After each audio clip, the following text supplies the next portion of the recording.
I've read something interesting recently. It says they are not afraid of you taking up the law as a weapon. They are afraid of you putting down the law and taking up a weapon. This is the insight people gained from a very well-known Asian story, the tragedy of Wu Dalang. Wu Dalang is a very famous fictional character. When it comes to the most miserable man, most Chinese first think of him. Even now, his fame is still being used to make money. Wu Dalang was short, fat, and poor. He had a young brother, Wu Song. Their parents died when they were little, so Wu Dalang had to raise his baby brother on his own. He grew up struggling, selling flatbread to survive. Talk about flatbread, it's time to have breakfast. This is a typical Chinese breakfast shop. I heard its flatbread is quite good. Flatbread is very common in China. This shop is very busy because the food here is a little better than average. Price is very reasonable. A flatbread, a fried dough stick, and a tofu, 8.5 yuan total. That's about $1.2 US. Back to the story. Wu Dalang's brother Wu Song, on the other hand, was everything Wu Dalang wasn't: tall, strong, and fearless. At one point, Wu Song got into some trouble and left home for about a year. When he finally came back, he ran into a tiger on a hill near his town. He was really drunk, but still managed to fight the tiger with his bare hands and kill it. Overnight, Wu Song became a local hero. As a reward, he was made police chief of the town. When he got home, he was surprised to find his brother had married a young, stunning woman named Pan Jinglian. How did that even happen? Well, Pan Jinglian wasn't a free woman to begin with. She had been bought by a very wealthy man to work as his maid. The man was obsessed with her and tried to seduce her, but she rejected him and went straight to his wife to report him. So the rich man decided to punish her in the cruelest way possible. By forcing her to marry the worst man in town, he finally picked Wu Dalang. Pan Jinglian despised Wu Dalang, but she was instantly attracted to his young, tall, and muscular brother and tried to seduce him when they were alone. Wu Song respected his brother, so he was disgusted by her. But instead of telling his brother, he chose to move out to avoid any conflict. Wu Song was later assigned a mission to escort the town chief's money to the capital, where it would be used to bribe high officials. The journey took 2 months and something happened while he was away. Wu Dalang kept selling flatbread every day, but one day, Xi Ching, a wealthy, handsome playboy, happened to walk past his house and saw Pan Jinglian standing outside. He flirted with her. Xi Ching was extremely rich. He owned several businesses and had the exclusive right to sell salt. Xi Ching bribed Wu Dalang's neighbor, an old woman named Wang Po. Wang Po arranged Xi Ching and Pan Jinglian to meet at her house. They were seeing each other every day. Within 2 weeks, half the town knew about their affair. A young boy, the son of a peddler, had some fresh pears he wanted to sell to Xi Ching. But when he went to Xi Ching's house, Xi Ching wasn't there. Someone tipped him off about the affair, so the boy headed straight to Wang Po's house instead. Wang Po didn't let him in. When the boy refused to leave, she beat him up and threw his pears away. The angry boy went to Wu Dalang and told him everything. The next day, Wu Dalang and the boy went to Wang Po's house. Wu Dalang ignored Wang Po's attempts to stop him and caught Pan Jinglian and Xi Ching together. Upon hearing Wu Dalang's voice, Xi Ching's first instinct was to hide under the bed. However, Pan Jinglian mocked him, calling him a coward. Humiliated, Xi Ching came out and kicked Wu Dalang in the chest before escaping. Wu Dalang was badly injured. He begged Pan Jinglian to take care of him and promised he wouldn't tell Wu Song. Pan Jinglian perceived this as a threat. The next day, Pan Jinglian, Xi Menqing, and Wang Po discussed their next move. Wang Po suggested killing Wu Dalang so that Pan Jinglian and Xi Menqing could be together forever. Xi Menqing then gave Pan Jinglian a bottle of poison, which she mixed into Wu Dalang's medicine, killing him.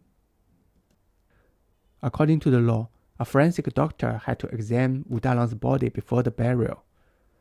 But Xi Menqing bribed the doctor with a large silver ingot. The doctor examined Wu Dalang's body and immediately realized that he had been poisoned, but he did not want to offend Xi Menqing, who had powerful connections. The doctor pretended to faint and was carried home. At home, the doctor discussed the situation with his wife. He feared offending Xi Menqing, but also worried about Wu Song. His wife advised him to attend Wu Dalang's funeral and secretly take some of his bones as evidence, along with the silver Xi Menqing had given him. He followed her advice. After the funeral, Pan Jinglian cremated Wu Dalang's body on Wang Po's advice, destroying all evidence. A week later, Wu Song returned. He went to his brother's house but could not find Wu Dalang. Pan Jinglian told him that Wu Dalang had died of a heart attack and had been cremated. Wu Song found this suspicious since his brother had no history of heart problem. When he pressed for details, Pan Jinglian refused to answer and asked him to leave. Wu Song then visited the forensic doctor, who confessed everything and gave him Wu Dalang's bones and the silver. Wu Song investigated further and uncovered the truth. The next day, he took the forensic doctor and the peddler's son to court as a witness to sue Pan Jinglian, Xi Menqing, and Wang Po for murder. But the county magistrate refused to hear the case due to his connections with Xi Menqing. He claimed there was insufficient evidence without Wu Dalang's body. A day later, Wu Song invited all of Wu Dalang's neighbors, including Wang Po, to a lunch at Wu Dalang's house to thank them for helping with the funeral. No one willingly came, so he forced them to attend. As the police chief, he had guards block the door. At first, Pan Jinglian and Wang Po remained confident, but Wu Song suddenly pulled out a knife, pointed it at Pan Jinglian's chest, and forced her to confess. Terrified, Pan Jinglian admitted everything and wrote a confession. Wang Po was also coerced into confessing. With all the neighbors as witnesses, Wu Song killed Pan Jinglian in revenge. Then he tracked down Xi Menqing at a restaurant. Although Xi Menqing had received professional combat training, he was no match for Wu Song. After a short fight, Wu Song killed him and then turned himself in. Xi Menqing was dead, and without his influence, Wang Po was sentenced to the death by 1,000 cuts in public, the most brutal punishment in ancient China. Wu Song was only sentenced to exile. Here in Hangzhou, people consider Wu Dalang their cultural heritage because his story is set in Song Dynasty, and Hangzhou was one of the capitals of Song Dynasty. In addition, someone named Wu Song was buried by the West Lake. Spring is a good time to visit Hangzhou, especially when the cherry blossoms are in bloom. I came here to go hiking. Spring is the ideal time for hiking as the weather is warm but not hot, and the insects haven't hatched yet. Spring is also the time green teas are harvested. Hangzhou produces the most famous green tea in China, Longjing. Although it's quite old, Wu Dalang's story is still discussed in modern times, for its truth remain relevant. Wang Po suggested Xi Menqing to murder Wu Dalang because she knew Xi Menqing had connections in the government, and Wu Song had no way to win legally. When treated unjustly by the judicial system, most people, from ancient time to modern days, seek to bypass the local authority and escalate to a higher authority. That seldom works. When his case was thrown out by local magistrate, Wu Song sought to obtain justice through his own means, and he chose a game he had huge advantages. Wu Song was very smart. He did not trust the legal system, but he did not ignore it either. Before his bloody revenge, he first forced Pan Jinglian and Wang Po to wrote down their confessions. He did not even kill Wang Po himself because he knew once Xi Qing was dead, no one would protect Wang Po. So in the end, Wu Song got the lightest punishment possible. Another very interesting pattern in this story is men always tried to de-escalate, while women always escalate tensions. Wu Song moved out when Pan Jinglian seduced him. Xi Qing hid under the bed when Wu Dalang came in. Wu Dalang offered to not to tell Wu Song about Pan Jinglian's affair after being kicked by Xi Qing. By contrast, Wang Po beat the peddler's son instead of buying his peers.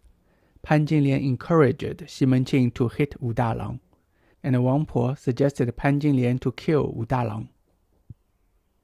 So what do you think? Do you agree with the insight people gained from this story? Do you also have the impression that women are more aggressive than men?